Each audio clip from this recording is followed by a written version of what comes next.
High court తీర్పు తర్వాత bomb blast బాధితులు మనతో మాట్లాడేందుకు సిద్ధంగా ఉన్నారు. యాదయ్య గౌడ్ గారు. యాదయ్య గౌడ్ గారు నమస్తే అండి.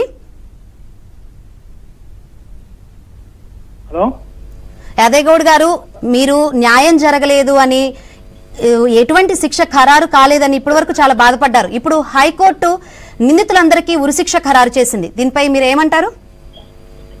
ఉరిశిక్ష ఖరారు చేసింది మేడం, చేసింది సంతోషమే. కానీ మళ్ళాంటి గాయపడి ఎంతో మంది తన పనులు తను చేసుకునే పరిస్థితులు ఉన్నారు. దాంట్లో నేను మేజర్ గా ఇబ్బంది పడ్డాను కాబట్టి మరి మాలాంటి వాళ్ళకి ఎలాంటి న్యాయం చేస్తారనేది కావాలి. మీకు ఆ తర్వాత ఎటువంటి బాధలతో ఫేస్ చేస్తున్నారు? అంటే చాలా తీవ్ర గాయాలైన పరిస్థితులు కూడా ఉన్నాయి కదా.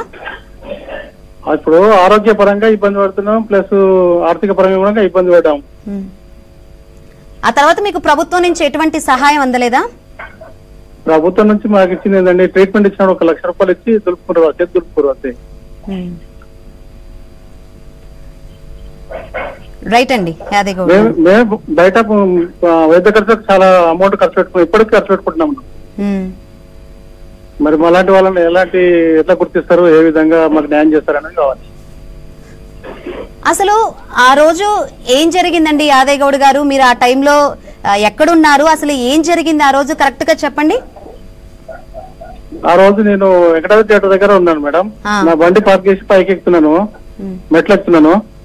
వెనక్కి వెళ్ళి బ్లాస్ట్ అయింది అంతే, మనకు తెలియదు ఆ విషయం. నేను అన్కాన్షియస్ లో ఉన్నాను. అది మీకు ఏమేమి గాయాలని? ఎడమ చేతి మొత్తం ఫ్రాక్చర్ అయింది, వెనుపూసకు ఒక నైల్ వచ్చింది. అది ఇప్పటిదాకా కూడా కాళ్ళు ఇంకా పెయిన్ ఉంది, అది నడవలేని పరిస్థితి. చాలా పెయిన్ ఉంటుంది మేడం. రైట్ అండి యాదయ్య గౌడ్ గారు. Right, thank you.